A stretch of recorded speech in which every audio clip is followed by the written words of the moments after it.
नमस्कार, आपका हमारे YouTube चैनल में स्वागत है।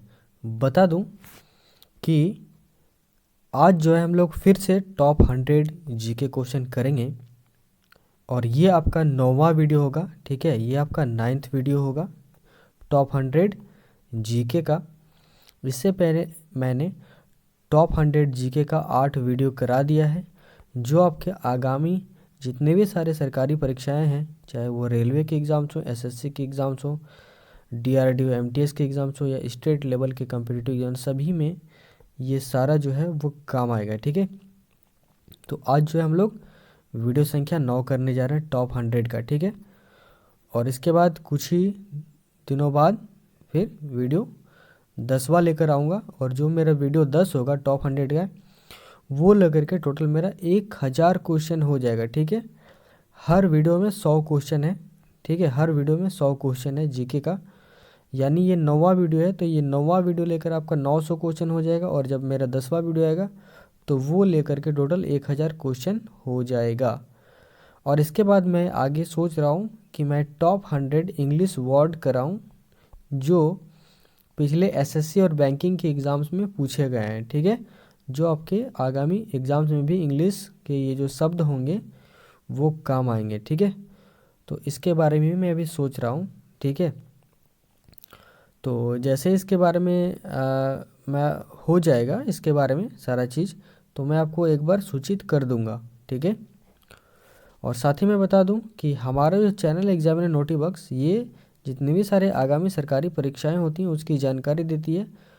तो हमारे चैनल को सब्सक्राइब करना बिल्कुल भी ना भूलें, क्योंकि ये जो चैनल है ये आपके लिए काफ़ी महत्वपूर्ण है। और साथ ही साथ मैं बता दूं, करंट अफेयर भी मैंने करा रखा है। ठीक है, तो जो हमने करंट अफेयर आपको कराया है वो अक्टूबर, नवंबर, दिसंबर का करंट अफेयर करा दिया। अगर आप नहीं देखे हैं तो आप हमारे चैनल में जाइए, चैनल में जाने के बाद प्लेलिस्ट में जाइए। प्लेलिस्ट में आपको करंट अफेयर मिलेगा, जनरल नॉलेज के क्वेश्चंस मिलेंगे, साथ ही साथ जो भी न्यू जॉब आ रहा है, नया जॉब वैकेंसी है, उसका भी प्लेलिस्ट अलग से बना हुआ है। तो आप जा करके एक बार ज़रूर विजिट करें। ठीक है, और साथ ही हमारे चैनल को सब्सक्राइब करना बिल्कुल भी ना भूलें। तो चलिए आज का जो है वीडियो संख्या 9 टॉप 100 जीके वो स्टार्ट करता हूँ। ठीक है, यहाँ पे देखिए लिखा हुआ है, पिछले परीक्षाओं में पूछे गए प्रश्नों का संग्रह है, जो आपके आने वाले सभी सरकारी परीक्षाओं में 100% काम आएंगे। ठीक है, लाइक कर देंगे, शेयर कर देंगे, सब्सक्राइब कर लेंगे। ठीक है, चलिए पहला क्वेश्चन क्या है वो हम लोग देख लेते हैं। आम का वैज्ञानिक नाम क्या है? तो आम का जो वैज्ञानिक नाम है वो है आपका मैग्नीफेरा इंडिका। क्या है? Mangifera indica. स्पेलिंग बोले तो MAGNIFERA,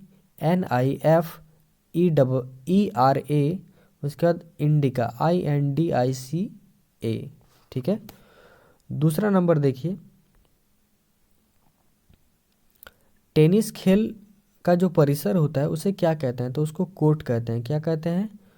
कोर्ट कहा जाता है।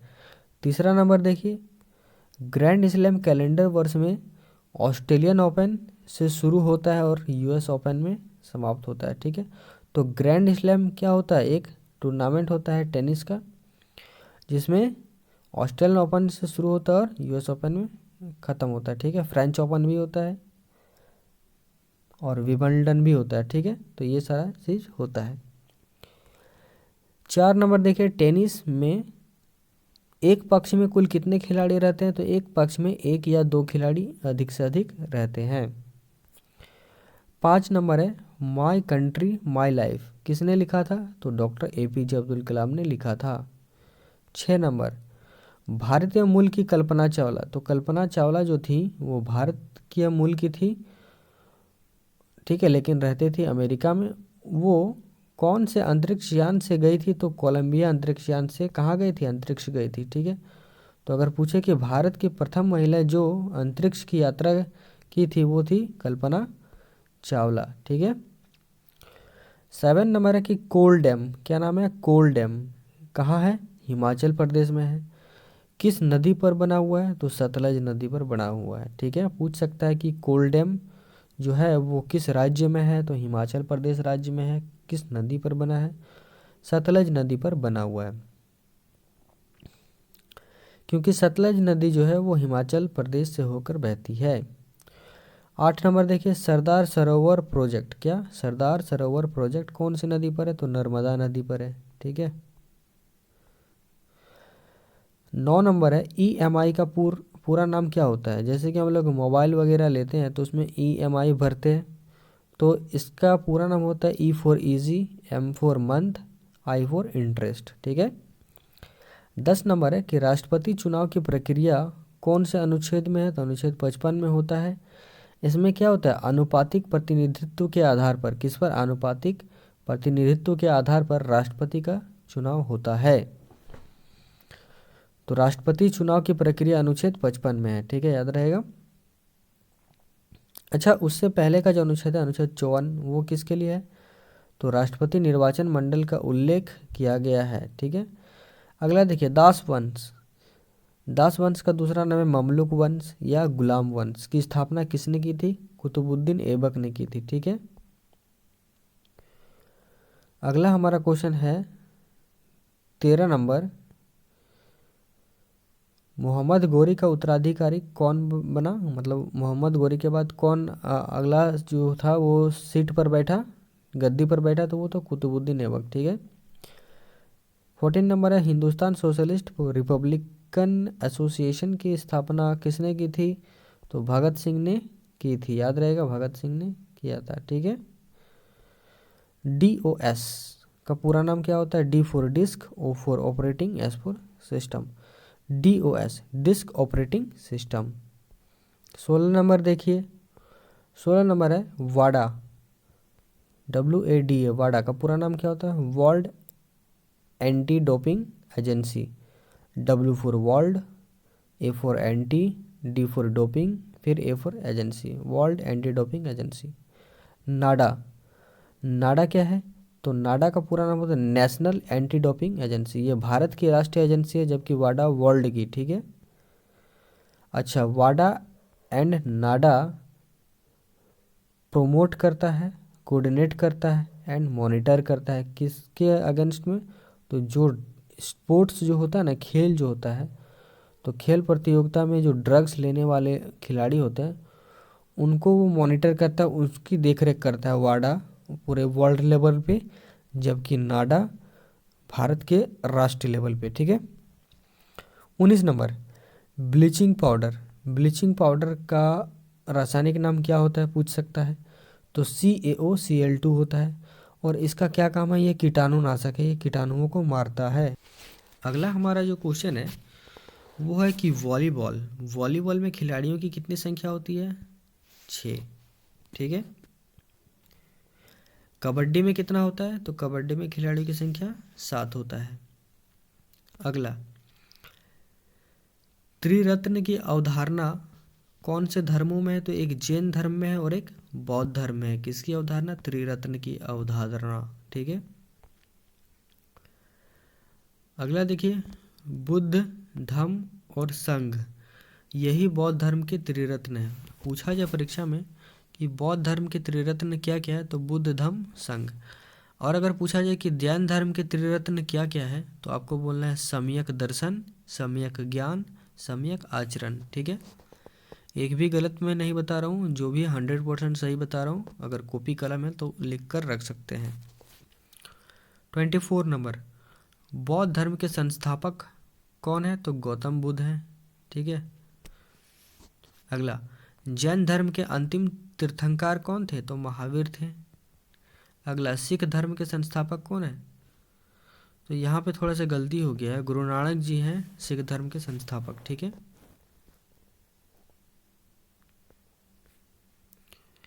अगला देखिए, एंटीजन कितने प्रकार के होते हैं? तो एंटीजन हमारा मुख्यतः 2 प्रकार के, एंटीजन ए, एंटीजन बी। अच्छा, एंटीजन में क्या पाया जाता है? तो ग्लाइकोप्रोटीन पाया जाता है। ठीक है। एंटीजन में ग्लाइकोप्रोटीन पाया जाता है। पृथ्वी पर सर्वाधिक क्या पाया जाता है? तो पृथ्वी पर सर्वाधिक कार्बन पाया जाता है।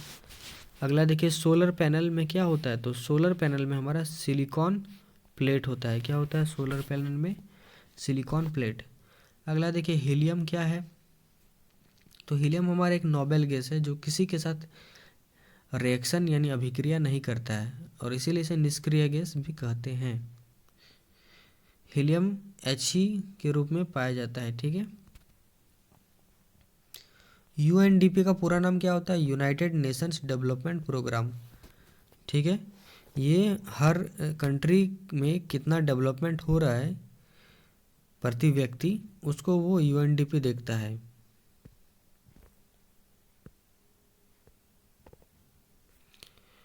अगला हमारा है MP यानी मध्य प्रदेश की राजधानी क्या है? तो मध्य प्रदेश की राजधानी भोपाल है और इसे देश का दिल भी कहा जाता है। अगला हमारा जो क्वेश्चन है वो है पृथ्वी अध्ययन क्या कहलाता है? तो पृथ्वी का जो अध्ययन है वो जियोलॉजी कहलाता है। अगला है जैव और अजैव। जैव मतलब जो जिंदा चीज़ है और अजैव जो जिंदा चीज़ नहीं है। घटकों का अध्ययन क्या कहलाता है? इकोलॉजी कहलाता है। ठीक है। जब हम लोग जैव और अजैव living and non living organisms का जब हम लोग अध्ययन करते हैं, स्टडी करते हैं, तो उसको इकोलॉजी कहा जाता है। AC को DC में यानी अल्टरनेटिंग करंट को डायरेक्ट करंट में कौन बदलता है? तो रेक्टिफायर बदलता है। ठीक है। लाल बाल पाल, क्या नाम है? लाल बाल पाल का पूरा नाम क्या है? तो लाल से लाला लाजपत राय, बाल से बाल गंगाधर तिलक और पाल से बिपिन चंद्र पाल। ये तीनों कौन थे? वे लोकप्रिय स्वतंत्रता सेनानी थे। अगला देखिए 38। प्रथम अंतरिक्ष पर्यटक कौन है? तो डेनिस टिटो अंतरिक्ष पर्यटक हैं। जबकि प्रथम अंतरिक्ष यात्री कौन है? तो यूरी गागरिन। ठीक है। अच्छा, अंतरिक्ष के बाहर जीवन का पता जब कोई लगाता है तो उस स्टडी को क्या कहते हैं? एक्सोबायोलॉजी। ठीक है। अगला, महाभारत में उल्लिखित कुरुक्षेत्र कहाँ है? अंबाला में है। ठीक है। अगला है बांग्लादेश आज़ाद कब हुआ था? तो 16 दिसंबर 1971 को हुआ था। इसीलिए 16 दिसंबर 1971 के बाद प्रति साल 16 दिसंबर को बांग्लादेश आज़ादी दिवस मनाता है। बांग्लादेश को आज़ाद कराने में सबसे मुख्य भूमिका जो थी वो हमारे भारत का था। ठीक है। भारत के सहयोग से ही बांग्लादेश को एक अलग राष्ट्र घोषित किया गया था। 43 नंबर देखिए, एक गैलन। तो एक गैलन में कितना लीटर होता है? तो 4.55 लीटर होता है। अगला, 7 विश्व के बड़े देश। तो हमारा जो पूरा जो 7 विश्व, पूरा जो वर्ल्ड है, वर्ल्ड में बहुत सारे कंट्रीज़ हैं, जिसमें से सबसे बड़ा कंट्री में आता है हमारा क्षेत्रफल की दृष्टि से यानी एरिया की नज़र से देखें तो सबसे बड़ा देश रूस है और उससे थोड़ा छोटा है कनाडा, ये दूसरे नंबर पे आता है। तीसरे नंबर पे चीन आता है। चौथे नंबर पे USA यानी यूनाइटेड स्टेट ऑफ अमेरिका आता है। उसके बाद ब्राज़ील आता है 5वें नंबर पे। छठे नंबर पे ऑस्ट्रेलिया आता है और 7वें नंबर पे हमारा भारत आता है। अगर भारत का पूछता कि पूरे विश्व का जो एरिया का जो क्षेत्रफल है उसके कंपेयर में भारत के एरिया का क्षेत्रफल कितना है? तो 2.42% है। ठीक है। अगला, कोशिका के केंद्रक में क्या पाया जाता है? तो DNA पाया जाता है। DNA का पूरा नाम क्या होता है उसे आप लिख लेंगे। ठीक है, सर्च करके। माइटोकॉन्ड्रिया पाया जाता है और हरित लवक पाया जाता है। 46 नंबर, DNA संरचना मॉडल किसने दिया था? तो वाटसन और क्रिक ने दिया था। किसने? वाटसन और क्रिक। ठीक है। आनुवांशिकी क्रियाओं का आधार क्या है? DNA है। अरावली रेंज की सबसे ऊंची चोटी क्या है? गुरु शिखर है। ठीक है, अरावली रेंज की। अच्छा, गुरु शिखर कहाँ है? तो माउंट आबू में है और माउंट आबू के अंदर ही है अरावली रेंज और अरावली रेंज के अंदर है गुरु शिखर। पूर्वी तट में सबसे ऊंची चोटी क्या है? तो महेंद्रगिरी। ठीक है, पूर्वी तट में, भारत के पूर्वी तट में सबसे ऊंची चोटी है महेंद्रगिरी। अगला जो हमारा क्वेश्चन है वो है दक्षिण भारत की सबसे ऊंची चोटी क्या है? तो दक्षिण भारत की सबसे ऊंची चोटी अनामुड़ी, जो कहाँ है? अन्नामलाई की पहाड़ियों पर है। ठीक है, कौन सी पहाड़ी पर? अन्नामलाई। अच्छा, अगला देखिए, फिजिक्स का क्वेश्चन है। E=mc² का सूत्र किसने दिया था? तो आइंस्टाइन ने दिया था। अगला, आइंस्टाइन को भौतिकी में नोबेल पुरस्कार कब मिला था? 1921 में मिला था। ठीक है। अच्छा, CV रमन जो भारतीय थे को 1930 में प्रकाश के प्रभाव यानी इफेक्ट ऑफ लाइट के लिए का जो उन्होंने सिद्धांत दिया था यानी थ्योरी जो दिया था उसके लिए उन्हें नोबेल पुरस्कार मिला था। और भारत रत्न भी उन्हें मिला था 1954 में, यानी 1930 में उन्हें नोबेल पुरस्कार मिला और 1954 में उन्हें भारत रत्न मिला, किसे, सीवी रमन को। अगला देखिए, ऐच्छिक क्रियाएं हमारे नियंत्रण में होती हैं जबकि अनैच्छिक क्रियाएं हमारे नियंत्रण में नहीं होती। सही है।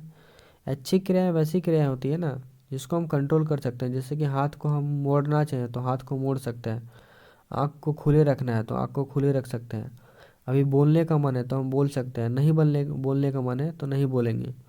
तो ये सब ऐच्छिक क्रियाएं, लेकिन अनैच्छिक क्रियाएं हमारे कंट्रोल में नहीं होती हैं। जैसे कि हम बताएं तो ब्लड सर्कुलेटिंग, यानी हमारे शरीर में जो रक्त दौड़ता है, क्या हम उसे रोक सकते हैं? नहीं। हम क्या अपना सोचना को बंद कर सकते हैं? नहीं।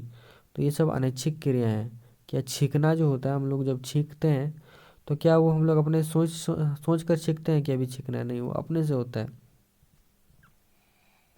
ठीक है। दिल का धड़कन को क्या रोका जा सकता है? नहीं, तो वो भी अनैच्छिक क्रिया है। मतलब जो हमारे कंट्रोल में नहीं होती है वो अनैच्छिक क्रिया है, लेकिन जो हमारे कंट्रोल में होती है वो ऐच्छिक क्रिया है। ठीक है। और भी क्या क्या क्रिया है वो आप कमेंट कर सकते हैं।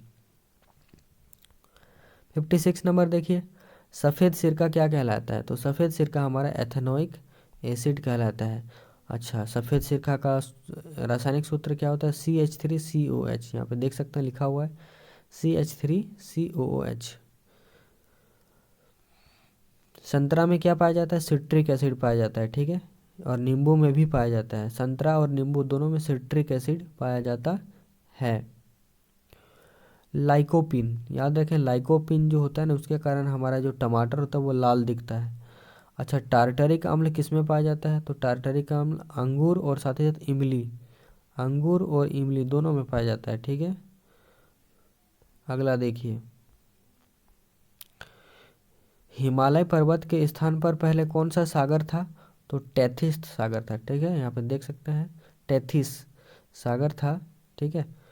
61 नंबर देखिए, हरगोविंद खुराना जो थे ना, वो वैज्ञानिक थे जिन्होंने जेनेटिक्स का कोड, जो जेनेटिक्स कोड होता है उसका शोध किया था। उसके लिए उन्हें 1967 में, यानी 1969 में क्या मिला था? नोबेल पुरस्कार मिला था। किन्हें मिला था? हरगोविंद खुराना को। एक नया टेक्निक आ चुका है, क्लोनिंग। क्या है? क्लोनिंग। तो क्लोनिंग क्या है? क्लोनिंग एक विधि है जिससे लैब में, कहाँ पे? लैब में समान जीवों का रासायनिक विधि द्वारा क्या किया जाता है? निर्माण किया जाता है। जैसे कि इंसान मुझे बनाना है तो वो क्लोनिंग विधि से हम इंसान बना सकते हैं। ठीक है। बिना माँ के पेट के गर्भ के। ठीक है। 63 नंबर, मोलस्का। क्या नाम है? मोलस्का। तो मोलस्का वर्ग के जीव सदैव कवच में सुरक्षित रहते हैं। जैसे कि घोंघा का नाम सुने होंगे, सीपी का नाम सुने होंगे, डोरिस, ऑक्टोपस। तो ये सब हमेशा मोलस्का वर्ग में आते हैं क्योंकि इनके ऊपर कवच होता है। ठीक है। 65 नंबर देखिए, श्रीलंका में बोली जाने वाली भाषा क्या है? सिंहली और तमिल। सबसे ज़्यादा सिंहली बोला जाता है और उसके बाद तमिल। इन दोनों के बीच हमेशा टकराव रहता है। ठीक है। जातीय टकराव अथवा भाषा के आधार पर टकराव रहता है। 66 नंबर देखिए, राष्ट्रवादी कांग्रेस पार्टी यानी एनसीपी के संस्थापक कौन है? शरद पवार। और शरद पवार कहाँ से बिलोंग करते हैं? तो महाराष्ट्र से बिलोंग करते हैं। तो महाराष्ट्र की एक बहुत ही बड़ी पार्टी है, कौन सी? राष्ट्रवादी कांग्रेस पार्टी यानी एनसीपी। ठीक है। हमारा जो अगला क्वेश्चन है वो है प्रवासी भारतीय दिवस कब मनाया जाता है? 9 जनवरी को। क्यों मनाया जाता है? क्योंकि 9 जनवरी 1915 को महात्मा गांधी जी अफ्रीका से भारत लौटे थे। गांधी जी दक्षिण अफ्रीका से वापस कब लौटे थे? 9 जनवरी 1915 को। किसने कहा था सूर्य की तरह चमकना है तो सूर्य की तरह तपना भी होगा? एपीजे अब्दुल कलाम ने कहा था। बहुत ही बड़ा वचन है ये। किसने कहा था आराम हराम है? तो जवाहरलाल नेहरू, जो हमारे देश के प्रथम प्रधानमंत्री बने थे आज़ाद होने के बाद। नमामि गंगे परियोजना किसने चलाई थी? मोदी द्वारा 2014 को 2020 तक गंगा नदी साफ करने हेतु शुरू किया गया था। यानी ये जो परियोजना है नमामि गंगे परियोजना है, इसकी शुरुआत 2014 में हुआ और इसका लक्ष्य था कि 2020 तक गंगा नदी को साफ कर लेना है। छिपकली कौन से वर्ग में आते हैं? तो हमारा छिपकली जो होता है सरीसृप यानी रेप्टाइल वर्ग में आता है। कुकुरमुत्ता का अध्ययन क्या कहलाता है? कुकुरमुत्ता का अध्ययन कहाँ किया जाता है? तो कवक विज्ञान यानी माइकोलॉजी में किया जाता है। इंटरनेट का पूरा नाम क्या है? तो इंटरनेशनल नेटवर्क। इंटरनेट को दो भाग में तोड़ सकते हैं, एक का इंटर और एन फॉर नेट, इंटरनेट। तो इंटर से इंटरनेशनल हो जाएगा और नेट से नेटवर्क। ठीक है, इंटरनेट से क्या करते हैं हम, पूरे विश्व में जुड़ जाते हैं। ठीक है, अच्छा अगला है 75 मत्तूर। मत्तूर एक विलेज है यानी एक गांव है। तो मत्तूर में रोज़मर्रा की बातचीत में कौन सा भाषा का उपयोग किया जाता है? तो ये हमारा संस्कृत भाषा। कौन सा भाषा? संस्कृत भाषा का उपयोग किया जाता है। और मत्तूर जो है ये शिवमोगा जिला, डिस्ट्रिक्ट का क्या नाम है? शिवमोगा जिला में पड़ता है। और शिवमोगा जिला कहाँ है? कर्नाटक में है। ठीक है, अच्छा कमेंट करेंगे कि कर्नाटक की कैपिटल क्या है यानी राजधानी क्या है। ठीक है, 76 नंबर एथलीट फुट। क्या नाम है? Athlete foot. खाज, दाद, खुजली, गंजापन, दमा इत्यादि रोग किसके कारण होता है? कवक के कारण होता है। ठीक है, कवक के कारण। कमेंट करेंगे कि कवक का अध्ययन क्या कहलाता है। अगला देखिए, अगला है बैक्टीरियोलॉजी। बैक्टीरियोलॉजी से आपको पता चल रहा होगा कि यहाँ पे बैक्टीरिया का बात हो रहा है। में हम जीवाणु यानी बैक्टीरिया का अध्ययन करते हैं। अच्छा वायरोलॉजी, वायरोलॉजी में वायरस का यहाँ बोध हो रहा है वायरोलॉजी। तो वायरस का अध्ययन करते हैं यानी वायरस को हिंदी में विषाणु कहते हैं, जबकि बैक्टीरिया को हिंदी में जीवाणु कहते हैं। अगला हर्पिस क्या है? क्या पूछा है? हर्पिस, यहाँ देखिए हर्पिस। तो हर्पिस यह एक त्वचा का रोग यानी स्किन का रोग है, स्किन डिसीज है जो वायरस के कारण होता है यानी विषाणु के कारण होता है। 80 नंबर देखिए, एक दूसरे के संपर्क से फैलने वाले रोगों को क्या कहते हैं? संक्रामक रोग। जैसे कि एक हो गया हमारा एड्स, एड्स भी हमारा संक्रामक है। जब एक महिला और एक पुरुष आपस में शारीरिक संबंध बनाते हैं तो इससे क्या होता है? एड्स बढ़ने का खतरा बढ़ जाता है। ठीक है, 81 नंबर देखिए, 81 नंबर यानी हमारा है ये 81 नंबर मेलियोडोडोसिस। मेलियोडोसिस क्या है? एक संक्रामक रोग है। अच्छा भूगणित, तो इसको जियोडेजी बोलते हैं, में पृथ्वी के आकार और क्षेत्रफल का अध्ययन किया जाता है। ठीक है, 83 नंबर मूर्तियों का संग्रह जो क्या था? Terracotta army. लिख लेंगे टेराकोटा आर्मी। ये चीन के पहले सम्राट जो थे ना, चीन के पहले सम्राट की सेनाओं को दर्शाता है। चीन के पहले सम्राट की सेनाओं को दर्शाता है।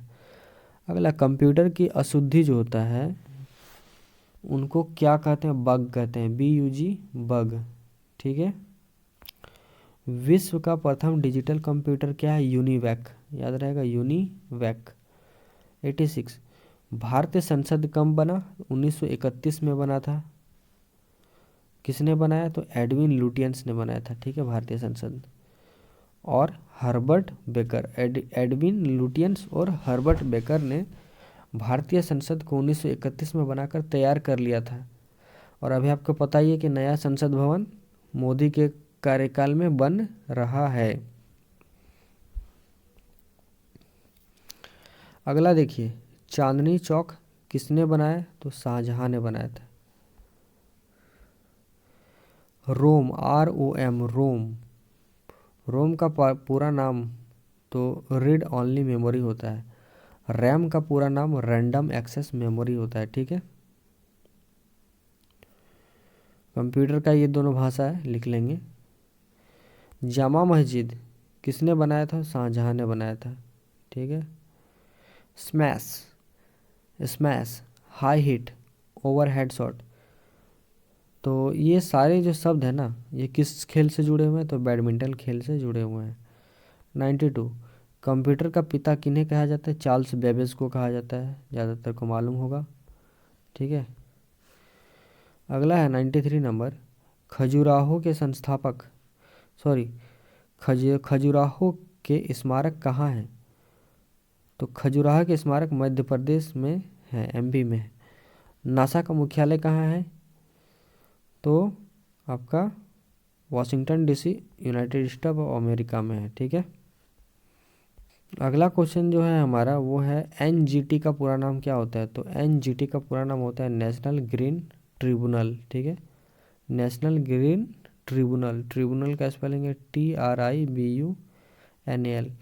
96 नंबर देखिए, कलर ब्लाइंडनेस, यानी कभी कभी कुछ कुछ व्यक्ति अपना मतलब रंग को पहचान नहीं पाते हैं। वो हीमोफीलिया जो एक रोग होता है ना, तो हीमोफीलिया रोग के कारण होता है, और ये अनुवांशिक होता है, यानी बचपन से होता है।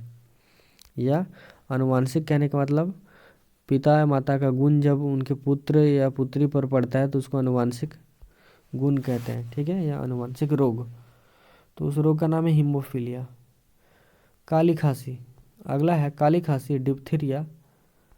काली खांसी, डिप्थीरिया इत्यादि क्या है, श्वसन रोग है, यानी सांस लेने पर ये रोग होता है। ठीक है, सांस से संबंधित है। अच्छा, भारतीय अंतरिक्ष कार्यक्रम का संगठन, यानी हमारे भारत में जो अंतरिक्ष कार्यक्रम करता है वो कौन करता है, इसरो करता है। इसरो का पूरा नाम क्या है वो आप कमेंट कर सकते हैं। लाल ग्रह किसे कहते हैं, तो मंगल ग्रह यानी मार्स को कहते हैं। सीआरपीएफ की स्थापना कब हुई थी, तो 1939 को हुई थी, 1939 को। सीआईएसएफ की स्थापना कब हुई थी, 1969 को हुई थी। ठीक है, 1969 को। बीएसएफ की स्थापना कब हुई थी, 1965 को। और एनसीसी की स्थापना कब हुई थी, 1948 को। आपका होमवर्क रहा कि सीआरपीएफ का पूरा नाम क्या होता है, कमेंट कर देंगे। सीएसएफ का पूरा नाम क्या होता है, कमेंट कर देंगे। बीएसएफ का पूरा नाम क्या होता है, कमेंट कर देंगे। एनसीसी का पूरा नाम क्या होता है, कमेंट कर देंगे। आगे देखिए यहाँ क्या लिखा हुआ है, हम आपको आगे बढ़ने में मदद कर रहे हैं, तो आप भी हमें मदद करें, लाइक करें, शेयर करें, सब्सक्राइब करें। और अगला वीडियो संख्या 10 जल्द आएगा। और ये मेरा मुस्कुराता हुआ चेहरा। ठीक है, at examiner naughty box. Thank you so much. ठीक है, तो यहीं पे मेरा जो है टॉप 100 का 9वां वीडियो, 9th वीडियो कंप्लीट हुआ। यानी टोटल मैंने अभी तक 900 क्वेश्चन करा दिया। तो एक बार दोबारा रिवाइज कर लेंगे, वीडियो 1 से वीडियो 10 तक देख लेंगे। इन सभी वीडियो को आप शॉर्ट में डायरेक्टली जाना चाहते हैं तो आप हमारे इस वीडियो के डिस्क्रिप्शन में जाएंगे, वहाँ से भी आप देख सकते हैं। या फिर आप हमारे चैनल के प्लेलिस्ट में जाइए, प्लेलिस्ट में आपको ये सारा चीज़ मिल जाएगा, साथ ही करंट अफेयर भी मिल जाएगा। ठीक है, दोबारा बता दूं कि हमारा जो चैनल है एग्जामिनर नोटी बॉक्स, ये सारे आगामी सरकारी परीक्षाओं की जानकारी देता है, चाहे वो किसी भी परीक्षा से संबंधित हो। तो हमारे चैनल को सब्सक्राइब करके बेल आइकन को प्रेस करना बिल्कुल भी ना भूलें। ठीक है, तो यहीं पे अपना इस वीडियो को समाप्त करता हूँ। तब तक के लिए आपका बहुत बहुत धन्यवाद।